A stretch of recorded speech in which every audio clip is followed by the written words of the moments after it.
지난 한 주 집중호우로 많은 인명피해가 났습니다. 또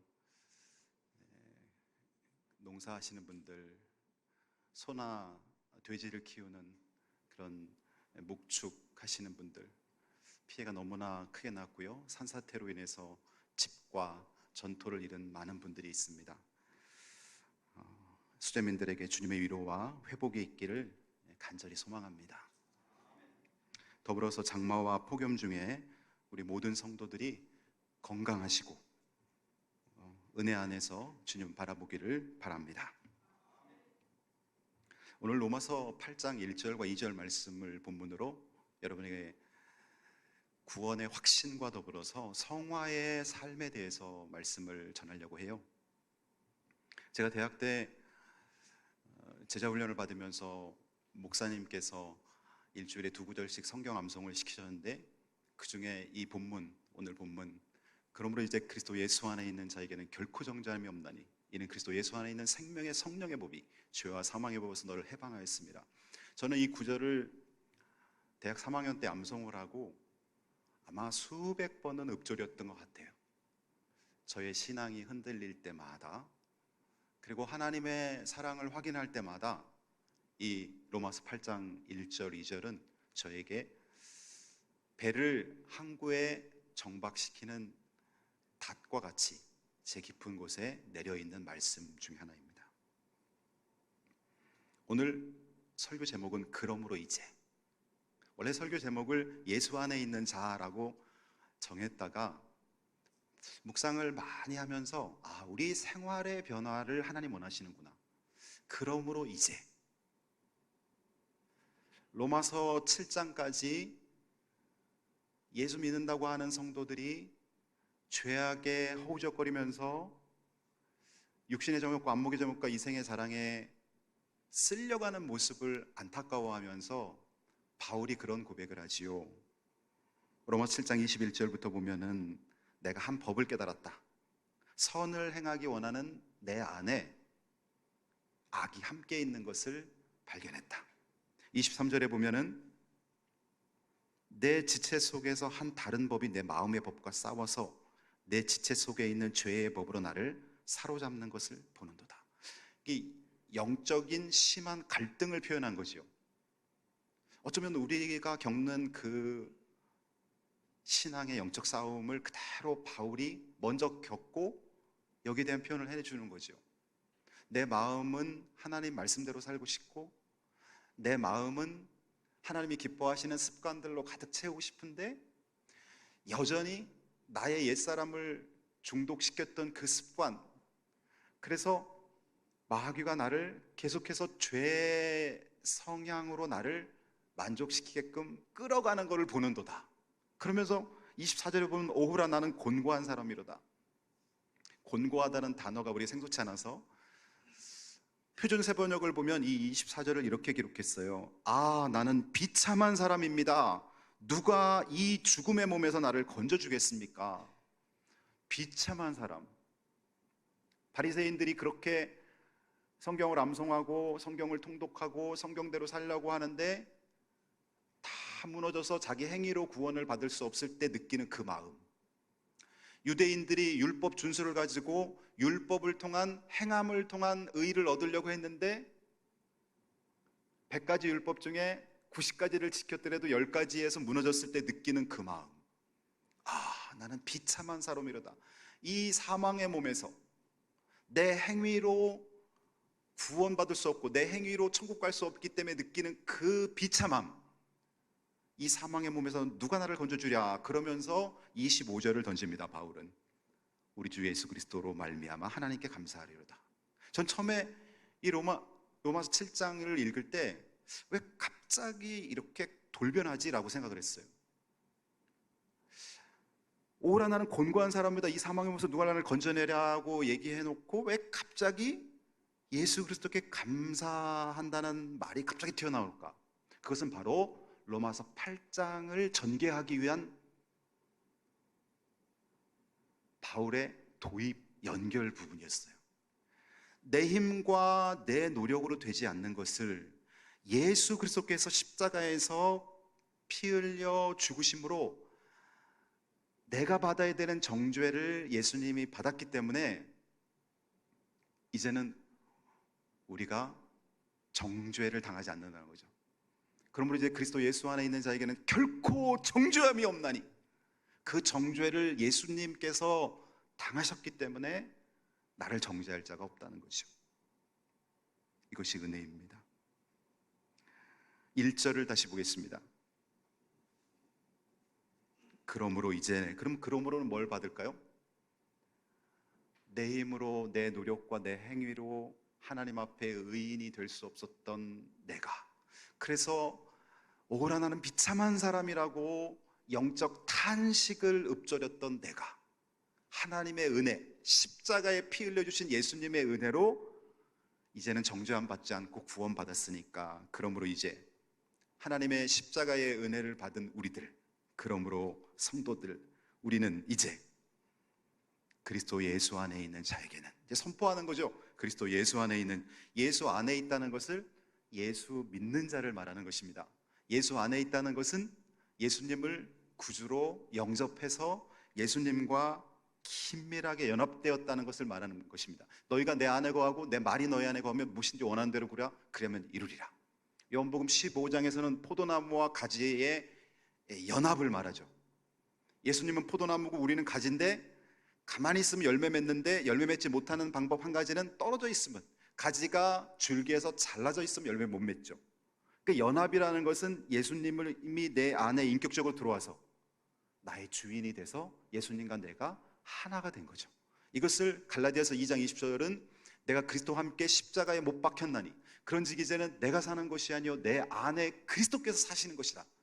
내 안에 그리스도께서 사시는 상태, 이걸 가지고 예수 안에 있다, 이렇게 표현한 거죠. 예수 안에 있다는 것은 바로 예수 믿는 성도들을 말하는 거예요. 그러므로 이제 예수 믿는 성도들에게는 결코 정죄함이 없나니, 결코라는 단어는 강조하는 단어죠. 그 뒤에 정죄함이 없나니 이래도 되는데, 결코 정죄함이 없다는 건 뭐예요? 단 0.0000001%도 정죄가 없다는 거예요. 결코 정죄함이 없나니. 정죄, 그럼 누가 우리를 정죄한다는 말일까요? 우리를 정죄하는, 이 성경에서 말하는 정죄하는 그 대상은 둘입니다. 하나는 율법이 나를 정죄하고, 하나는 마귀가 나를 정죄하고. 율법은 원래 좋은 거죠. 율법은 죄를 깨닫게 해주는 기능, 하나님의 뜻이 무엇인지 알려주는 기능을 하는 것이 율법이지요. 근데 율법이 왜 우리를 정죄하겠어요? 내가 율법을 지키지 못할 때, 출애굽기 20장에서 10계명, 나 외에는 다른 신을 두지 말아라. 그랬는데 뭐 부모님이나 할머니, 할아버지가 타종교를 믿던 분이든지 아니면 무속신앙에 있었던 분이든지, 그래서 나도 모르게 다른 신을 내 마음에 두었어요. 아니면 내가 청년 때 재미 삼아서 점 보러 다니고 뭐 손금 보러 다니고 그러면서 막연한 신을 의지했어요. 나 외에 다른 신을 두지 말아라. 그러면 이제 그랬다가 성경을 딱 읽는 순간에 그 율법이 나를 정죄하는 거죠. 너 우상 숭배했지? 너 다른 신을 두었지? 너 죄인이야. 율법이 나를 정죄하는 거죠. 그 다음에 또 안식일을 기억하여 거룩하게 지켜라. 근데 안식일을 어길 때가 생긴 거예요. 안식일을 기억하여 지키긴 지켰는데 거룩하게 지켜라. 그 거룩하게를 지키지 못하고 어느 날 형식적으로 지키게 되고 그냥 예배를 때우게 되고, 그러다가 성경을 딱 보니까 안식일을 기억하여 거룩하게 지켜라. 그걸 딱 읽는 순간 그 율법이 나를 정죄하는 거죠. 너는 안식일을 어긴 사람이야. 너는 안식일을 범한 죄인이야 라고 율법이 나를 향해 말을 하고 있는 거예요. 내 부모를 공경하라. 근데 사실 부모님이 나에게 베풀으신 그 은혜의 10분의 1은커녕 100분의 1도 감당하지 못했고 부모님 마음을 너무 아프게 한 거예요. 부모님 생각하면은 너무 죄스럽고 송구스러운 마음밖에 안 드는 거예요. 그래서 성경을 딱 보니까 내 부모를 공경하라. 그러면 율법이 나를 정죄하는 거예요. 너는 불효자야. 너는 부모를 공경하지 못한 자야. 그래서 율법을 지키지 못한 자들에게 율법이 그를 정죄하고 있는 거예요. 정죄라는 것은 죄인이라고 정하는 거예요. 너 죄인이야 라고 말하는 거예요. 그게 정죄예요. 그 다음에 또 마귀가 우리를 정죄합니다. 마귀는 원래 하나님이 마귀라 그래서 만든 것이 아니라 하나님이 천사들을 만들었는데, 구원받을 후사들을 섬기라고 하나님이 천사들을 만들었는데, 그 천사장이 하나님처럼 되려는 교만한 마음을 갖고 타락해서 사탄이라고도 하고 마귀라고도 하는 하나님의 대적자가 생겨나게 된 거죠. 그러면 이 하나님의 대적자는 특징이 뭐냐면 자기 팔을 만드는 거예요. 예수 믿는 사람들을 예수 못 믿게 만들고 하나님과 이탈시켜서 자기 영역 속에 들어오게 만드는 거죠. 그러면 그 방법이 뭐겠어요? 정죄하는 거죠. 너 천국 갈 수 없어. 너 그렇게 죄를 졌는데 어떻게 너 천국 가겠어? 너는 하나님과 벌써 단절됐어. 너 하나님으로부터 떨어져 나왔어. 에이, 너 같은 형식적인 성도가 무슨 천국을 가? 거봐, 너 지난번에 기도한 거 하나님 안 들어주시잖아. 너 기도하는데 지금 왜 아무런 일도 안 일어나는 거야? 이런 식으로 자꾸 의심을 들게 만들고 하나님으로부터 마음이 멀어지게 만드는 역할을 누가 하느냐? 마귀가 한단 말이에요. 그럼 마귀는 정죄하는 거예요, 또 우리를. 내가 하나님의 말씀 지키지 못한 것들을 아주 심하게 생각나게 만들면서 너는 죄인이야. 너는 하나님의 자녀가 아니야. 그러면서 영적으로 완전히 구원의 확신이 무너지게 만들고 천국 소망도 잃어버리게 만들고, 에이, 천국과 지옥이 어딨어? 죽으면 끝나는 거야. 너 그냥 네 육신의 정욕에 만족하며 살아라고 우리 생각 속에서 외치는 것이 마귀입니다. 그 마귀가 하는 방법이 정죄. 그럼 율법이 우리를 정죄하고 마귀가 우리를 정죄하는 것을 어떻게 하나님은 해결하셨냐? 하나님은 자기 외아들 독자 예수를 십자가에 못 박으면서 그 예수님께 우리가 받아야 될 정죄를 다 예수님이 받게 만드신 거예요.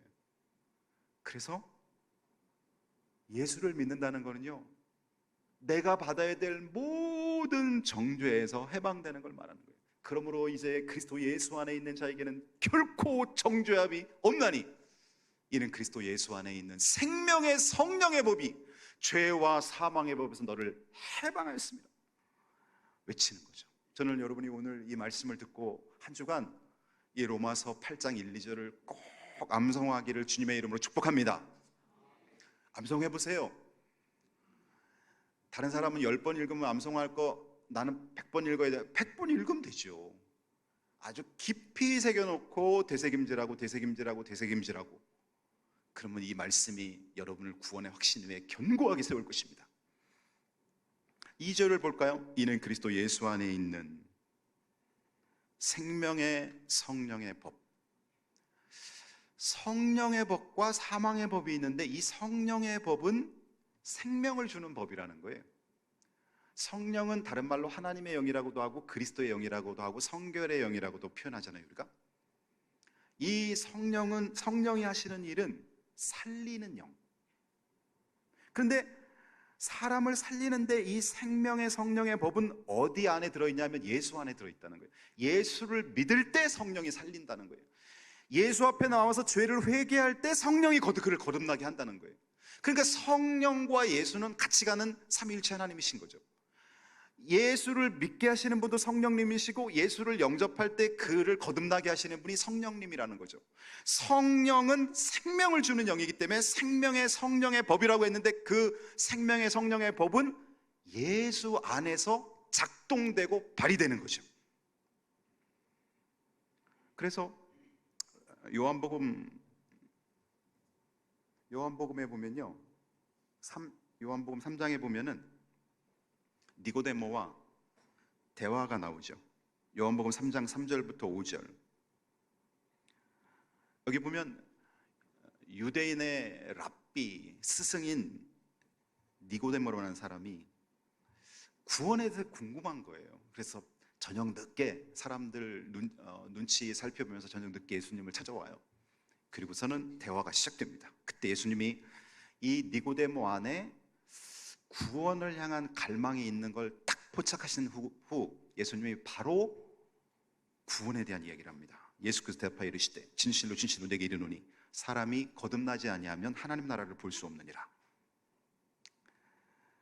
그 다음에 니고데모가 이르되 사람이 늙으면 어떻게 날 수 있냐. 니고데모는 이거를 그냥 거듭난다는 거를 엄마 뱃속에서 모태에서 다시 태어나는 걸로만 생각하고 답을 하는 거예요. 사람이 늙으면 어떻게 엄마 뱃속에 들어갔다 나올 수 있겠습니까?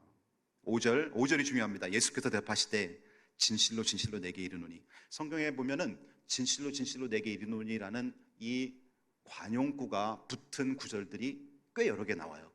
이 예수님께서 진실로 진실로 내게 이르노니 요 붙은 말씀은 굉장히 중요한 말씀인 거예요.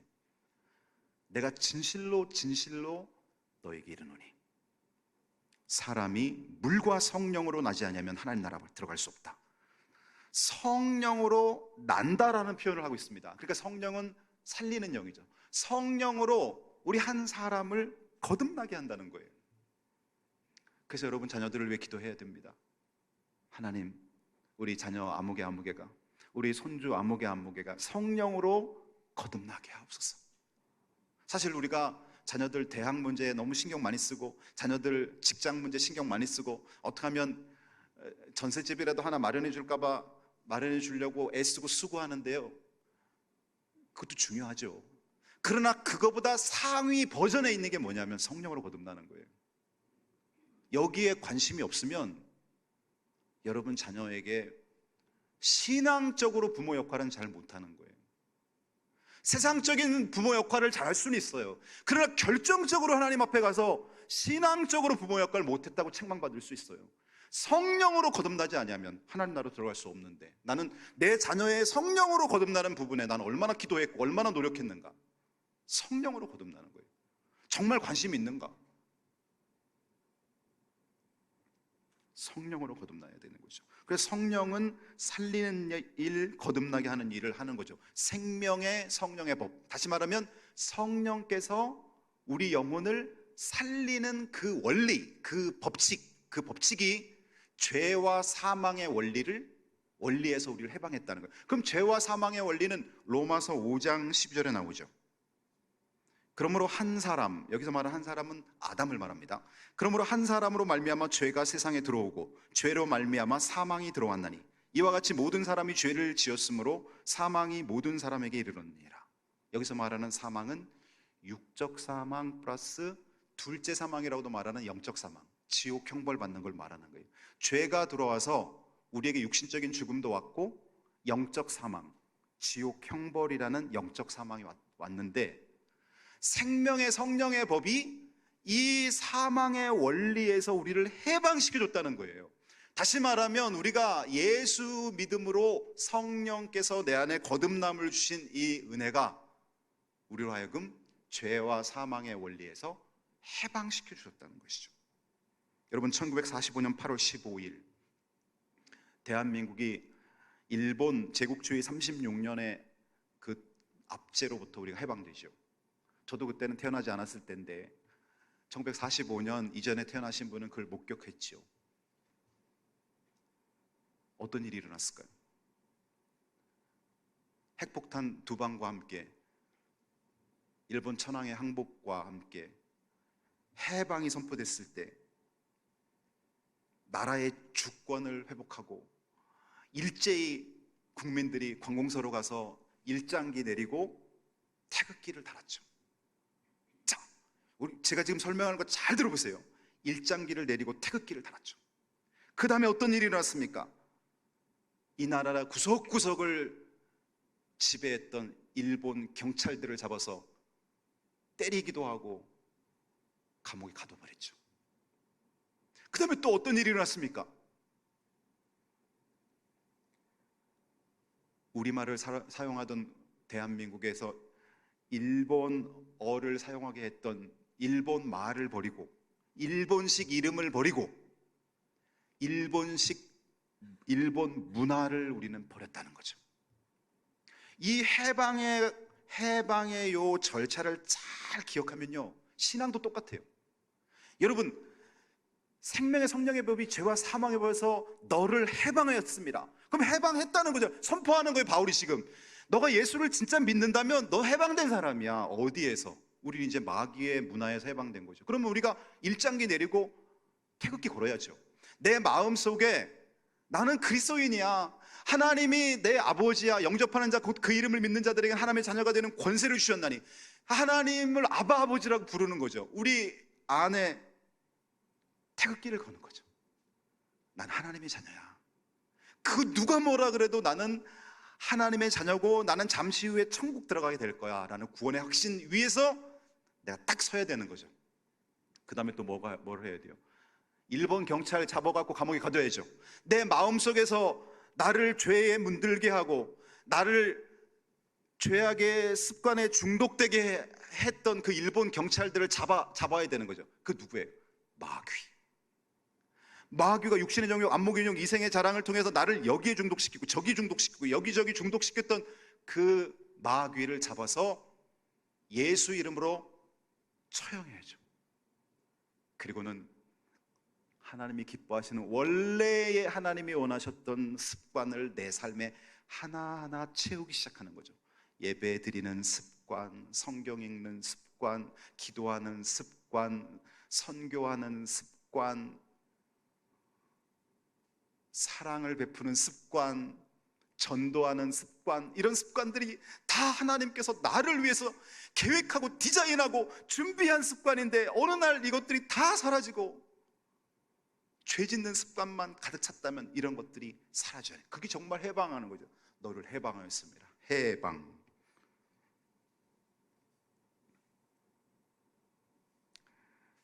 예수님께서 십자가에 달려 죽으실 때 요한복음 19장 30절 여기 보면 예수님께서 가상칠언이라 해서 십자가에서 7마디를 하시는데 그 중에 한 마디가 뭐냐면 다 이루었다라는 말씀이에요. 예수께서 신 포도주를 받으신 후에 이르시되 다 이루었다 하시고 머리를 숙이니 영혼이 떠나가시니라. 여기 보면은 다 이루었다. 이 다 이루었다가 헬라어로 테텔레스타이. 이 테텔레스타이는요 주로 4가지 의미가 있어요. 제가 이것을 공부하면서 깊이 그 주석서를 통해서 찾아보았어요.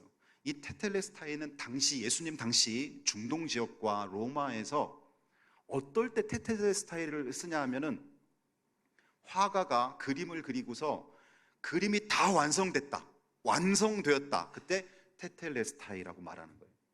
건축가가 빌딩을 이제 집을 짓는데 빌딩을 정말 멋지게 다 짓고 나서 테텔레스타이라고 말하는 거예요. 다 완성되었다. 그리고 장사꾼, 상인이 예를 들어서 노예를 사온다던가 상인이 어떤 물건을 사고서 값을 지불했을 때, 완불했을 때 거기서 하는 말이 테텔레스타이, 내가 완불했다라는 뜻이 있는 거죠. 그럼 예수님께서 십자가에서 테텔레스타이라고 말씀하셨을 때 거기에는 어떤 의미가 내포될까요? 첫 번째는 성경 예언이 다 이루어졌다는 거예요. 구약 성경에서 메시아가 오실 것이다, 그가 너희를 죄에서 해방시켜 줄 것이다, 그 수많은 예언자들이, 구약의 선지자들이 했던 그 예언들이 예수님이 십자가에서 죽으심으로 인해서 다 이루어졌다는 거예요. 두 번째는 구원사역. 성부 하나님이 구원을 계획했고 예수님이 구원을 완성했고 성령 하나님이 구원을 각 사람에게 적용하는 사역을 하시잖아요. 그러면 이 성부 하나님이 세우신 구원 계획이 예수님이 이제 십자가에서 죽음으로 구원이 완성됐다는 거죠. 그 의미에서 테텔레스타이, 구원이 다 이루어졌다. 이제 나만 믿으면 된다. 그 다음에 상업적인 용어로 죄의 값이 다 지불됐다는 거예요. 지불됐다.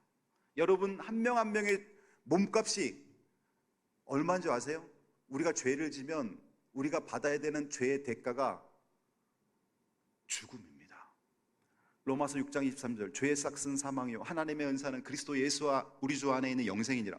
그러면 죄를 짓고 싹 대가를 치러야 되는데 그 대가는 사망이라는 거예요.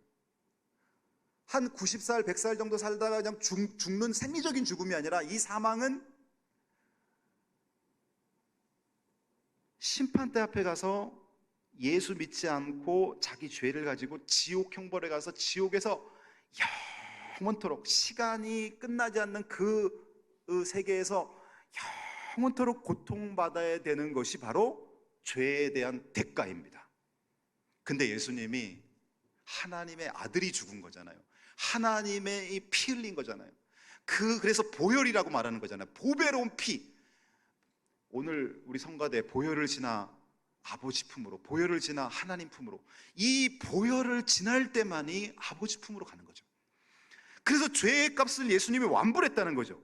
예수님이 십자가에 죽을 때 하나님이 죽으신 거잖아요. 하나님의 아들이 죽고 삼위일체 하나님 중에 성자 하나님이 죽으신 거잖아요. 그러니까 예수님이 십자가에 죽으면서 내가 죽어야 될 그 지옥 형벌의 값을 예수님이 치렀기 때문에 완불했다. 예수님이 내가 죄로 인해 고통받아야 될 그 지옥 형벌의 값을 예수님이 십자가에서 치르셨다. 완불했다. 그게 얼마나 감사해요. 율법이 완전히 이루어졌다. 예수 그리스도는 율법의 마침이니라. 율법이 이제는 예수 그리스도를 통해서 다 이루어진 거죠.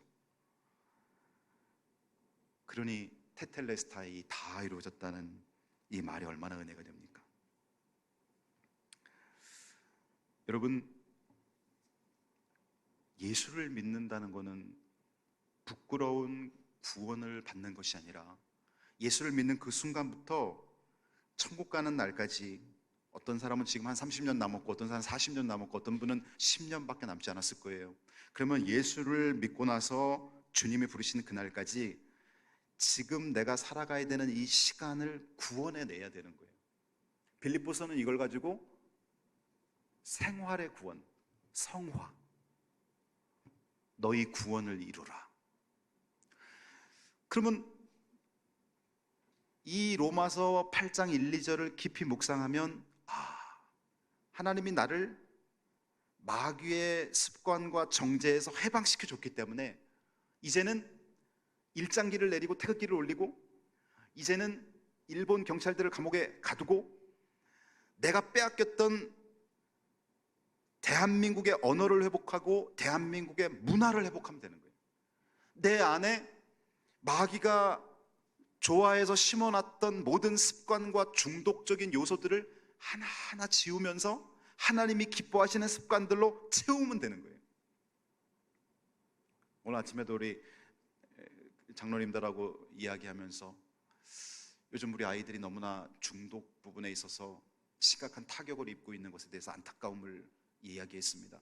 마약 중독을 비롯해서 온갖 스마트폰이나 이런 데서 그들을 끌어들이는 이 중독의 요소들. 근데 여러분, 중독을 겁낼 필요는 없어요. 그럼 예수님 당시 때는 중독이 없었냐? 예수님 당시 때는 또 다른 형태로 중독이 있었던 거예요. 앞으로 20년, 30년이 지나면 스마트폰이 아니라 또 다른 형태의 뭔가가 또 우리를 중독시키는 거예요. 방법은 뭐 얘기했어요? 생명의 성령의 법이 방법이에요. 생명의 성령의 법이 죄와 사망의 법에서 너를 해방하였습니다. 우리가 그래서 기도해야 되는 거예요. 기도 외에는 이런 유의 것이 나갈 수 없느니라. 기도하라면 어떤 성도들은 그건 당연한 거고요. 다른 방법 없어요. 무슨 다른 방법이 있어요? 하나님이 하셔야 되는데 어떤 방법이 있어요? 우리 자녀들을 변화시킬 수 있는 방법이 뭐가 있어요, 여러분? 기도밖에. 하나님이 만져주시고 하나님이 개입하시고 생명의 성령의 법이 죄와 사망의 법에서 끊어놔야지 되는데 그 방법이 없어요. 그래서 우리 생활의 변화가 일어나야 되는 것이죠. 예화 하나를 말씀드립니다. 톨스토이의 단편소설 사랑이 있는 곳에 신이 있다라는 책이 있습니다. 사랑이 있는 곳에 신이 있다. 톨스토이의 책인데 두껍지 않아요. 이렇게 얇은 책인데 거기 나오는 내용입니다. 주인공 마틴은 구두를 만들고 고치는 재화공입니다. 착하고 성실한 그가 절망에 빠졌습니다. 왜냐하면 5년 전에 자식 2명과 아내를 하늘나라로 보내는 일이 있었습니다. 근데 하나 남은 막내 아들까지 병으로 죽습니다. 그는 매일 술로 나날을 보냈고요, 자신도 빨리 죽게 해달라고 하나님께 기도를 합니다. 그러던 어느 날 우연히 성경책을 발견하게 되고 그 성경을 읽기 시작했습니다. 성경을 읽으면서 예수 그리스도의 삶을 본받고 싶은 마음이 들기 시작한 거예요. 하루는 성경을 읽다가 잠깐 잠이 들었는데 하나님의 음성이 자기 생각을 통해 들려옵니다. 마틴, 내가 내일 너를 찾아갈 테니 창밖을 보아라. 하나님이 창밖을 보라 그래서 그 다음날 하루 종일 창밖을 보는데 오신다는 하나님은 안 오시고 계속 기다리기만 하는 거예요. 그래서 하나님 언제 오시나. 그런데 아무리 기다려도 오신다는 하나님은 보이지 않고 창밖에 늙은 청소부가 눈을 맞으면서 청소를 하고 있는 거예요. 그래서 마틴이 나가서 그 청소부를 집 안으로 모시고 따뜻한 차 한 잔을 대접합니다. 한참을 대화 나누다 이 청소부는 귀가하고 하나님이 또 안 보이는 거예요. 창밖을 또 뚫어지게 보는데 이번에는 어린 아기를 안은 여인이 눈보라에서 떨고 있는 거예요. 그래서 얼른 나가서 그 여인을 집으로 초대하고 먹을 것과 옷을 제공해 주었습니다. 이 여인도 돌아가고 이제 해질 시간이 됐어요. 하나님이 안 보여요. 근데 이번에는 사과를 파는 늙은 노인이, 사과를 파는 노파가 어떤 청소년하고 막 싸우고 있는 거예요. 이 소년이 사과를 훔친 거예요.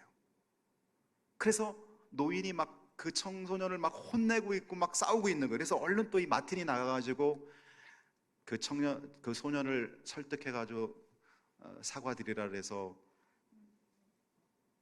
사과하게 만들고, 마틴이 이 노인에게 그 소년이 훔친 사과값을 대신 지불해주고, 그래서 서로 간에 화해를 시켜주었습니다. 그리고는 그날 어둠이 임했습니다. 가게 문을 닫고 집으로 들어갔습니다.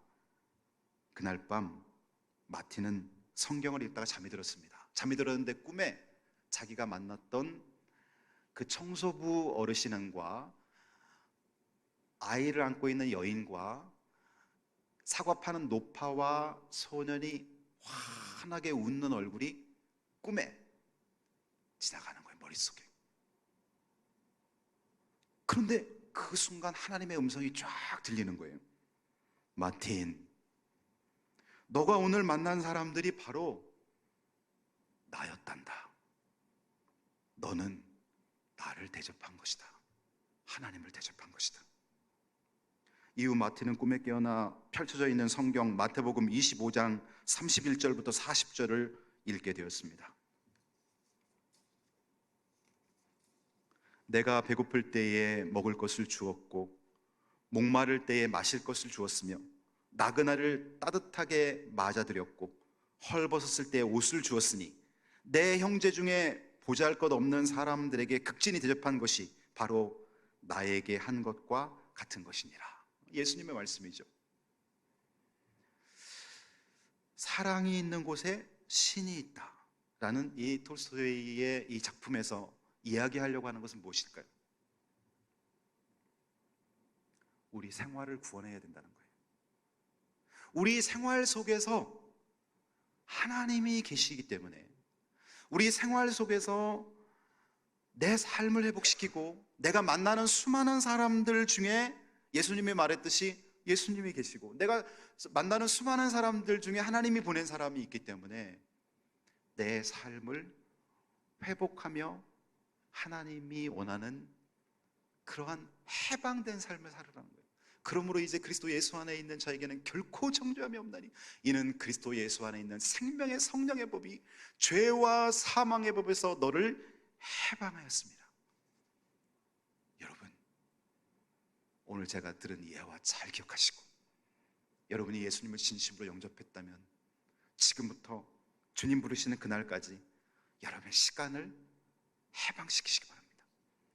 여러분의 물질을 해방시키시기 바랍니다. 여러분의 전공과 여러분의 재능을 하나님이 기뻐하지 않는 곳으로 쏠려 있었던 그 수많은 습관들을 해방시켜서 주님을 위해 살기를 바랍니다. 기도드립니다.